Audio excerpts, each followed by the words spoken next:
esse mesmo. Oi, gente. Então, aí a gente vai fazer o desafio da canela. É.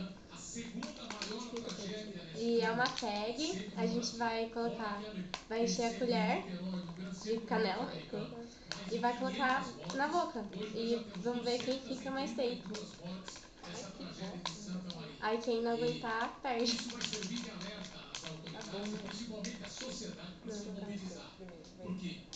Só a sociedade se mobilizando é que a gente vai... Aí não, aí dentro é pra gente podia deixar preparado, sabia? Que daria pra gente buscar água. Faz assim, apaga aquilo ali. Não precisa apagar isso. como mãe, como que ela sente assim, se ela já imagina os filhos dela saindo da balada, se ela conseguiu ver os filhos dela nessa situação, como você se sente como mãe? Muda? Gente, vai ser muito demais. Fiquei muito muito tocada com o que aconteceu. Bons pulinhos, hein? Famílias. Foda, essa boca acho que até ferrugem. Tá bom. Ai, tem mais um meu. Pronto.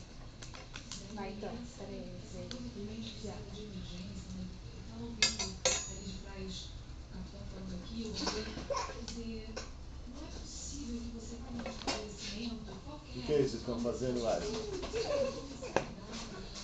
Quer dizer, como é que é dono dessa boate? Tá crescendo, tá ficando besta, hein, Vaz? Em alguma instância que ele poderia ter feito alguma coisa. Ó a cara, ó o olho. Que isso, tá a bobeira aqui, ó. Crescendo e ficando besta. Tio! Ah, tio, é tio. Fala. É horrível. Ah, eu vou falar pra vocês não terem fazer, não? Vamos estudar, vamos ver aí. Vocês passaram no concurso. Que nojo, Laia. Pode falar.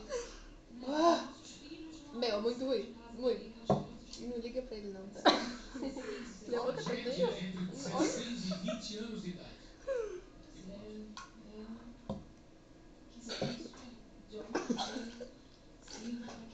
Nossa, é muito ruim. Muito ruim. Vai limpar tudo essa bagunça. Tá,